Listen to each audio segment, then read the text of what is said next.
I'd like to tell you about the strangest secret in the world. Some years ago, the late Nobel Prize-winning Dr. Albert Schweitzer was being interviewed in London, and a reporter asked him, "Doctor, what's wrong with men today?" And the great doctor was silent a moment, and then he said, "Men simply don't think." It's about this that I want to talk with you. We live today in a golden age. This is an era that man has looked forward to, dreamed of, and worked toward for thousands of years. But since it's here, we pretty well take it for granted. We in America are particularly fortunate to live in the richest land that ever existed on the face of the earth, a land of abundant opportunity for everyone. But do you know what happens? Well, let's take 100 men who start even at the age of 25. Do you have any idea what will happen to those men by the time they're 65? These 100 men who all start even at the age of 25 believe they're going to be successful. If you asked any one of these men if he wanted to be a success, he'd tell you he did. And you'd notice that he was eager toward life, that there was a certain sparkle to his eye, an erectness to his carriage, and life seemed like a pretty interesting adventure to him. But by the time they're 65, 1 will be rich. 4 will be financially independent. 5 will still be working. 54 will be broke. Now think a moment. Out of the 100, only 5 make the grade. Now why do so many fail? What has happened to the sparkle that was there when they were 25? What's become of the dreams, the hopes, the plans? And why is there such a large disparity between what these men intended to do and what they actually accomplished? When we say about 5% achieve success, we have to define success. And here's the best definition I've ever been able to find. Success is the progressive realization of a worthy ideal. If a man is working toward a predetermined goal and knows where he's going, that man is a success. If he's not doing that, he's a failure. Success is the progressive realization of a worthy ideal. Rollo May, the distinguished psychiatrist, wrote a wonderful book called Man's Search for Himself. And in this book he says, the opposite of courage in our society is not cowardice. It is conformity. And there you have the trouble today. It's conformity, people acting like everyone else without knowing why, without knowing where they're going. Now think of it. In America right now, there are over 18 million people 65 years of age and older. And most of them are broke.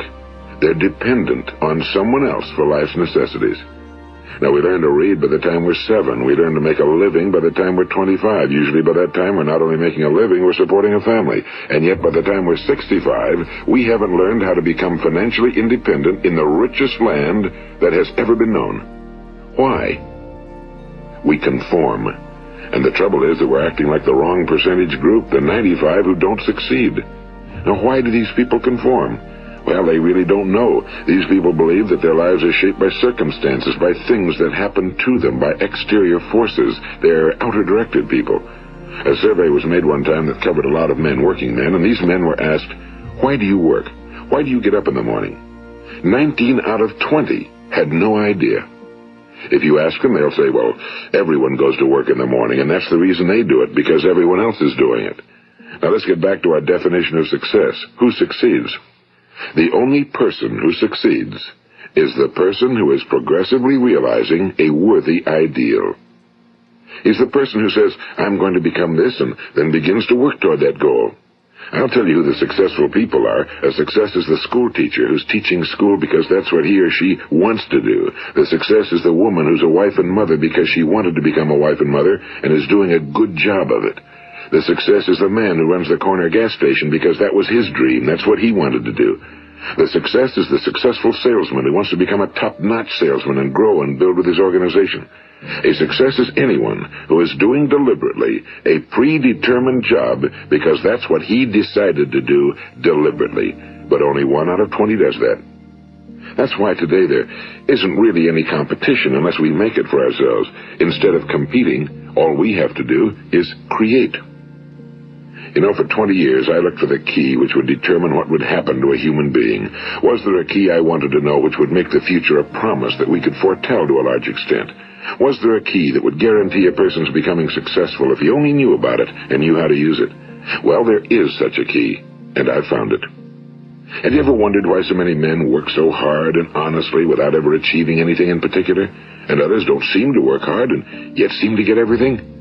They seem to have the magic touch. You've heard them say that about someone. Everything he touches turns to gold. And have you ever noticed that a man who becomes successful tends to continue to become successful? And on the other hand, have you noticed how a man who's a failure tends to continue to fail? Well, it's because of goals. Some of us have goals, some don't. People with goals succeed because they know where they're going. It's that simple. Think of a ship leaving a harbor, and think of it with the complete voyage mapped out and planned. The captain and crew know exactly where it's going and how long it'll take. It has a definite goal. Now, 9,999 times out of 10,000, it will get to where it started out to get. Now let's take another ship, just like the first, only let's not put a crew on it or a captain at the helm. Let's give it no aiming point, no goal, no destination. We just start the engines and let it go. I think you'll agree with me that if it gets out of the harbor at all, it will either sink or wind up on some deserted beach, a derelict. It can't go anyplace because it has no destination and no guidance, and it's the same with a human being. Take the salesman, for example. There's no other person in the world today with the future of a good salesman. Selling is the world's highest paid profession, if we're good at it and if we know where we're going. Every company needs top-notch salesmen, and they reward those men. The sky's the limit for them. But how many can you find? Someone once said the human race is fixed, not to prevent the strong from winning, but to prevent the weak from losing. The American economy today can be likened to a convoy in time of war. The entire economy is slowed down to protect its weakest link, just as the convoy had to go at the speed that would permit its slowest vessel to remain in formation. That's why it's so easy to make a living today. It takes no particular brains or talent to make a living and support a family today. So we have a plateau of so-called security, if that's what a person's looking for. But we do have to decide how high above this plateau we want to aim. Now let's get back to the strangest secret in the world, the story that I wanted to tell you today. Why do men with goals succeed in life and men without them fail? Well, let me tell you something which, if you really understand it, will alter your life immediately. If you understand completely what I'm going to tell you from this moment on, your life will never be the same again. You will suddenly find that good luck just seems to be attracted to you. The things you want just seem to fall in line, and from now on you won't have the problems, the worries, the gnawing lump of anxiety that perhaps you've experienced before. Doubt, fear, well, they'll be things of the past. Here's the key to success and the key to failure. We become what we think about. Now let me say that again. We become what we think about. Throughout all history, the great wise men and teachers, philosophers and prophets have disagreed with one another on many different things. It's only on this one point that they are in complete and unanimous agreement. Listen to what Marcus Aurelius, the great Roman emperor, said. A man's life is what his thoughts make of it. Disraeli said this. Everything comes if a man will only wait. I've brought myself by long meditation to the conviction that a human being with a settled purpose must accomplish it, and that nothing can resist a will that will stake even existence for its fulfillment. Ralph Waldo Emerson said this, a man is what he thinks about all day long. William James said, the greatest discovery of my generation is that human beings can alter their lives by altering their attitudes of mind. And he also said, we need only in cold blood act as if the thing in question were real, and it will become infallibly real by growing into such a connection with our life that it will become real. It will become so knit with habit and emotion that our interest in it will be those which characterize belief. And he also said, if you only care enough for a result, you will almost certainly attain it. If you wish to be rich, you will be rich. If you wish to be learned, you will be learned. If you wish to be good, you will be good. Only you must then really wish these things and wish them exclusively, and not wish at the same time 100 other incompatible things just as strongly. In the Bible, you read in Mark 9:23, if thou canst believe, all things are possible to him that believeth. My old friend Dr. Norman Vincent Peale put it this way, this is one of the greatest laws in the universe. Fervently do I wish I had discovered it as a very young man. It dawned upon me much later in life, and I found it to be one of the greatest, if not my greatest discovery outside of my relationship to God. The great law, briefly and simply stated, is that if you think in negative terms, you will get negative results. If you think in positive terms, you will achieve positive results. That is the simple fact, he went on to say, which is at the basis of an astonishing law of prosperity and success. In 3 words, believe and succeed. William Shakespeare put it this way: our doubts are traitors and make us lose the good we oft might win by fearing to attempt. George Bernard Shaw said, people are always blaming their circumstances for what they are. I don't believe in circumstances. The people who get on in this world are the people who get up and look for the circumstances they want, and if they can't find them, make them. Well, it's pretty apparent, isn't it? And every person who discovered this for a while believed that he was the first one to work it out. We become what we think about. Now, it stands to reason that a person who's thinking about a concrete and worthwhile goal is going to reach it, because that's what he's thinking about, and we become what we think about. Conversely, the man who has no goal, who doesn't know where he's going, and whose thoughts must therefore be thoughts of confusion and anxiety and fear and worry, becomes what he thinks about. His life becomes one of frustration and fear and anxiety and worry. And if he thinks about nothing, he becomes nothing. Now, how does it work? Why do we become what we think about? Well, I'll tell you how it works as far as we know. Now, to do this, I want to tell you about a situation that parallels the human mind. Suppose a farmer has some land, and it's good fertile land. Now, the land gives the farmer a choice. He may plant in that land whatever he chooses. The land doesn't care. It's up to the farmer to make the decision. Now, remember, we're comparing the human mind with the land because the mind, like the land, doesn't care what you plant in it. It will return what you plant, but it doesn't care what you plant. Now, let's say that the farmer has 2 seeds in his hand. One is a seed of corn. The other is nightshade, a deadly poison. He digs 2 little holes in the earth, and he plants both seeds, one corn, the other nightshade. He covers up the holes, waters, and takes care of the land, and what will happen? Invariably, the land will return what's planted. As it's written in the Bible, as ye sow, so shall ye reap. Now remember, the land doesn't care. It'll return poison in just as wonderful abundance as it will corn. So up come the 2 plants, one corn, one poison. Now, the human mind is far more fertile, far more incredible and mysterious than the land, but it works the same way. It doesn't care what we plant. Success, failure. A concrete, worthwhile goal, or confusion. Misunderstanding, fear, anxiety, and so on. But what we plant, it must return to us. You see, the human mind is the last great unexplored continent on Earth. It contains riches beyond our wildest dreams. It will return anything we want to plant. Now, you might say, well, if that's true, why don't people use their minds more? Well, I think they figured out an answer to that one, too. Our mind comes as standard equipment at birth. It's free, and things that are given to us for nothing we place little value on. Things that we pay money for, we value. The paradox is that exactly the reverse is true. Everything that's really worthwhile in life came to us free. Our minds, our souls, our bodies, our hopes, our dreams, our ambitions, our intelligence, our love of family and children and friends and country, all these priceless possessions are free. But the things that cost us money are actually very cheap and can be replaced at any time. A good man can be completely wiped out and make another fortune. He can do that several times. Even if our home burns down, we can rebuild it. But the things we got for nothing, we can never replace. The human mind isn't used because we take it for granted. Familiarity breeds contempt. It can do any kind of job we assign to it, but generally speaking, we use it for little jobs instead of big, important ones. Universities have proved that most of us are operating on about 10% or less of our abilities. So decide now, what is it you want? Plant your goal in your mind. It's the most important decision you'll ever make in your entire life. What is it you want? Do you want to be an outstanding salesman? A better worker at your particular job? Do you want to go places in your company, in your community?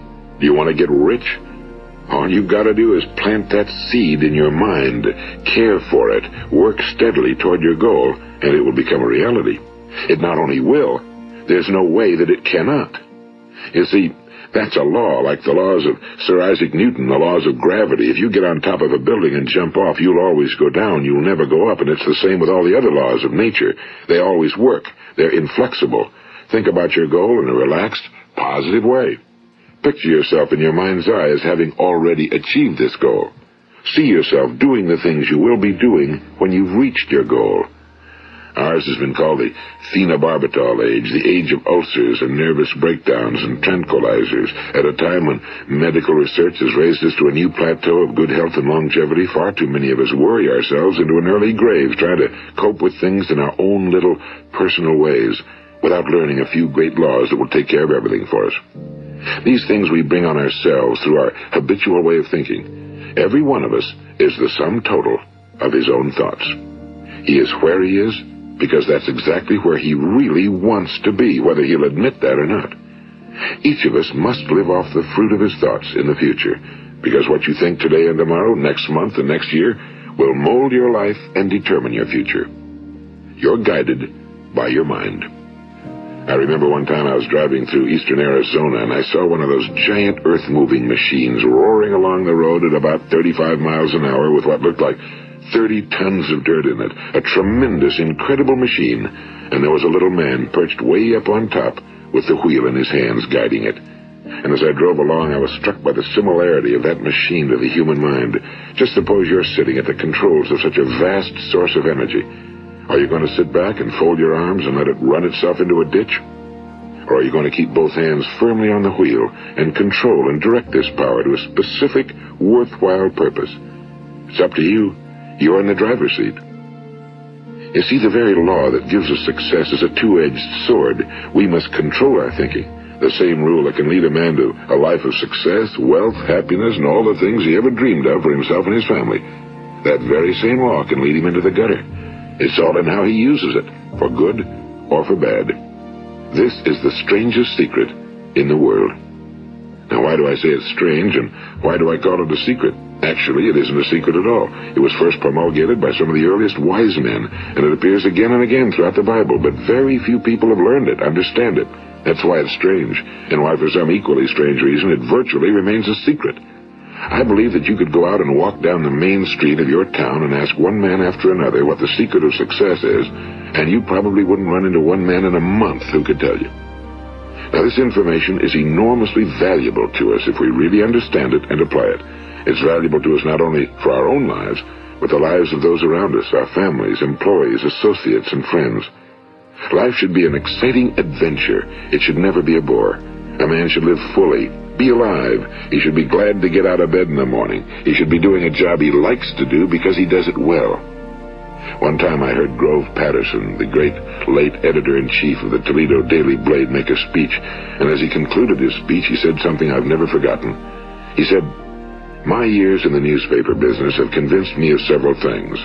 Among them, that people are basically good, and that we came from someplace, and we're going someplace. So we should make our time here an exciting adventure. The architect of the universe didn't build a stairway leading nowhere." And the greatest teacher of all, the carpenter from the plains of Galilee, gave us the secret time and time again. As ye believe, so shall it be done unto you. I've explained the strangest secret in the world and how it works. Now, on this side, I want to explain how you can prove to yourself the enormous returns possible in your own life by putting this secret to a practical test. I want you to make a test that will last 30 days. It isn't going to be easy, but if you'll give it a good try, it will completely change your life for the better. Now, back in the 17th century, Sir Isaac Newton, the English mathematician and natural philosopher, gave us some natural laws of physics which apply as much to human beings as they do to the movement of bodies in the universe. And one of these laws is that for every action, there is an equal and opposite reaction. Simply stated, as it applies to you and me, it means we can achieve nothing without paying the price. The results of your 30-day experiment will be in direct proportion to the effort you put forth. To be a doctor, you must pay the price of long years of difficult study. To be successful in selling, and remember that each of us succeeds to the extent of his ability to sell. Selling our families on our ideas, selling education in schools, selling our children on the advantages of living the good and honest life, selling our associates and employees on the importance of being exceptional people. To, of course, the profession of selling itself. But to be successful in selling our way to the good life, we must be willing to pay the price. Now, what is that price? Well, it's many things. First, it's understanding emotionally, as well as intellectually, that we literally become what we think about, that we must control our thoughts if we're to control our lives. It's understanding fully that as ye sow, so shall ye reap. Second, it's cutting away all fetters from the mind and permitting it to soar as it was divinely designed to do. It's the realization that your limitations are self-imposed and that the opportunities for you today are enormous beyond belief. It's rising above narrow-minded pettiness and prejudice. And third, it's using all your courage to force yourself to think positively on your own problem, to set a definite and clearly defined goal for yourself, to let your marvelous mind think about your goal from all possible angles, to let your imagination speculate freely upon many different possible solutions, to refuse to believe that there are any circumstances sufficiently strong to defeat you in the accomplishment of your purpose, to act promptly and decisively when your course is clear, and to keep constantly aware of the fact that you are, at this moment, standing in the middle of your own acres of diamonds, as Russell Conwell used to point out. And fourth, save at least 10% of every dollar you earn. It's also remembering that no matter what your present job, it has enormous possibilities if you're willing to pay the price. Now let's just go over the important points in the price each of us must pay to achieve the wonderful life that can be ours. It is, of course, worth any price. 1. You will become what you think about. 2. Remember the word imagination and let your mind begin to soar. 3. Courage. Concentrate on your goal every day. 4. Save 10% of what you earn. And 5. Action. Ideas are worthless unless we act on them. Now, I'll try to outline the 30-day test I want you to make. Keep in mind that you have nothing to lose by making this test and everything you could possibly want to gain. There are two things that may be said of everyone. Each of us wants something, and each of us is afraid of something. I want you to write on a card what it is you want more than anything else. It may be more money. Perhaps you'd like to double your income or make a specific amount of money. It may be a beautiful home. It may be success at your job. It may be a particular position in life. It could be a more harmonious family. Each of us wants something. Now write down on your card specifically what it is you want. Make sure it's a single goal and clearly defined. You needn't show it to anyone, but carry it with you so that you can look at it several times a day. Think about it in a cheerful, relaxed, positive way each morning when you get up, and immediately you have something to work for, something to get out of bed for, something to live for. Look at it every chance you get during the day and just before going to bed at night. And as you look at it, remember that you must become what you think about, and since you're thinking about your goal, you realize that soon it will be yours. In fact, it's yours really the moment you write it down and begin to think about it. Look at the abundance all around you as you go about your daily business. You have as much right to this abundance as any other living creature. It's yours for the asking. Now we come to the difficult part. Difficult because it means the formation of what is probably a brand new habit, and new habits are not easily formed. Once formed, however, it will follow you for the rest of your life. Stop thinking about what it is you fear. Each time a fearful or negative thought comes into your consciousness, replace it with a mental picture of your positive and worthwhile goal. And there'll come times when you'll feel like giving up. It's easier for a human being to think negatively than positively. That's why only 5% are successful. You must begin now to place yourself in that group.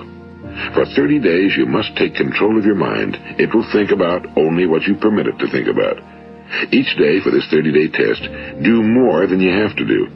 In addition to maintaining a cheerful, positive outlook, give of yourself more than you've ever done before. Do this knowing that your returns in life must be in direct proportion to what you give. The moment you decide on a goal to work toward, you're immediately a successful person. You are then in that rare and successful category of people who know where they're going. Out of every 100 people, you belong to the top 5. Don't concern yourself too much with how you're going to achieve your goal. Leave that completely to a power greater than yourself.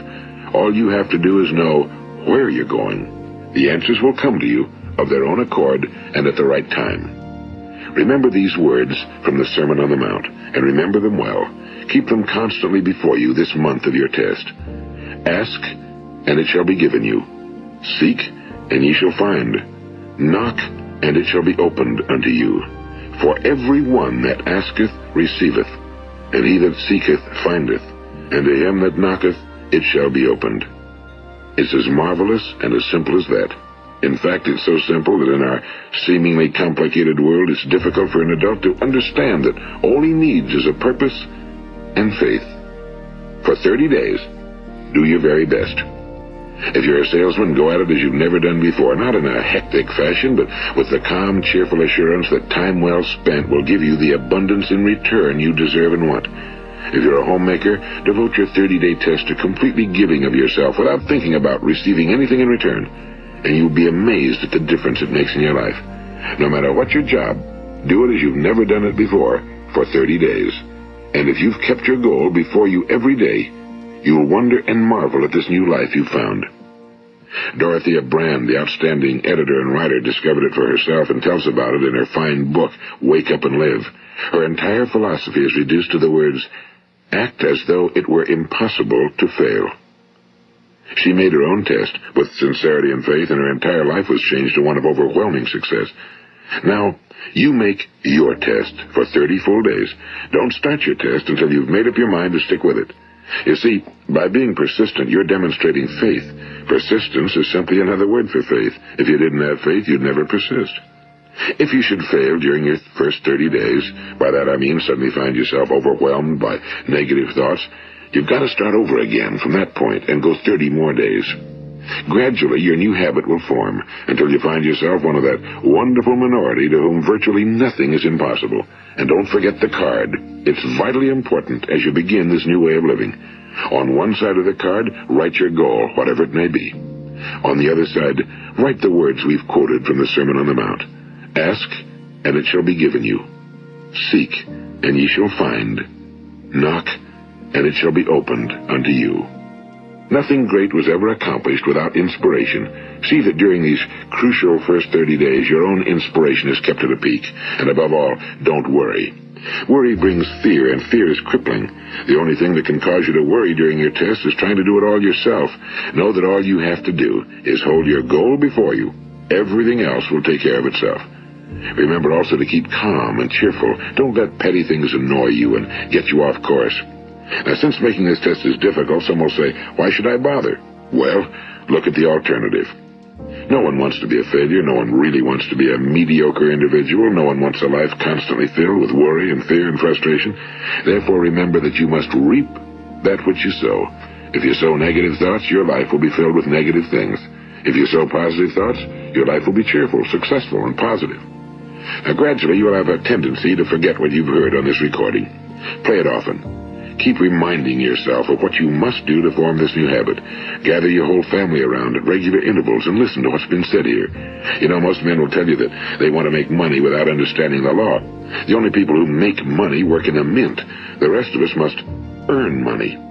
This is what causes those who keep looking for something for nothing or a free ride to fail in life. The only way to earn money is by providing people with services or products which are needed and useful.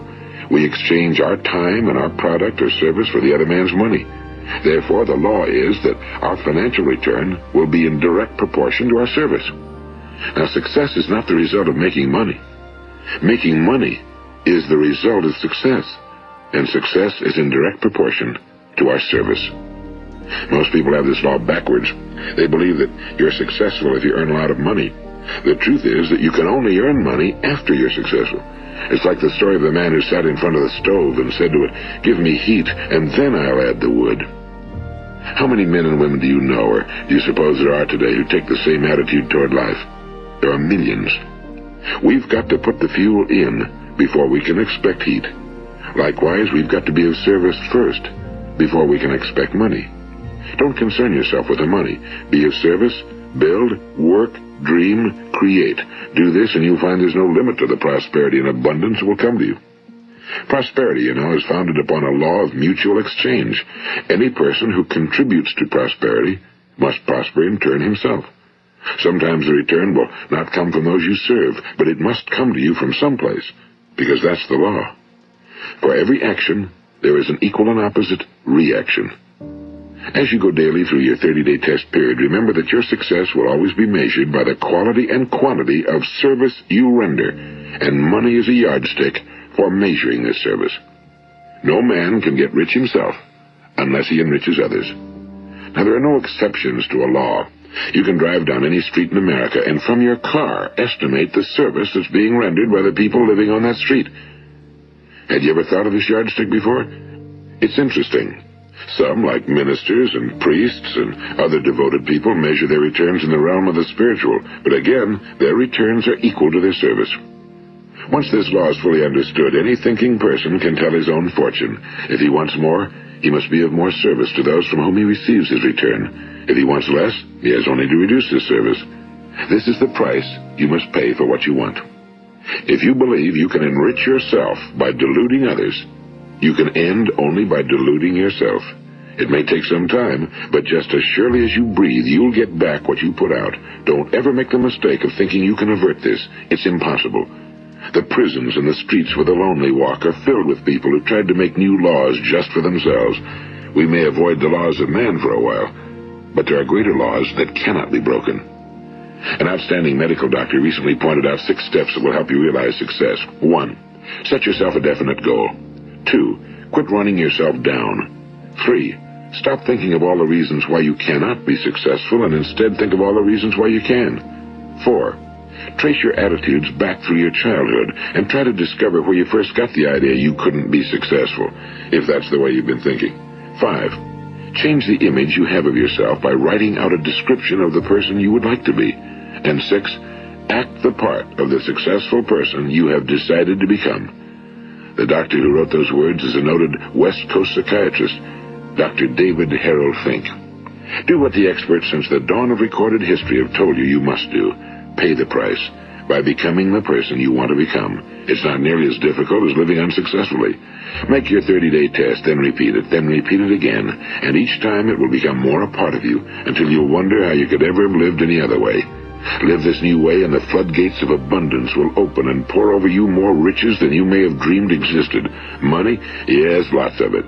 But what's more important, you'll have peace. You'll be in that wonderful minority who lead calm, cheerful, successful lives. Start today. You have nothing to lose, but you have a whole life to win. This is Earl Nightingale, and thank you.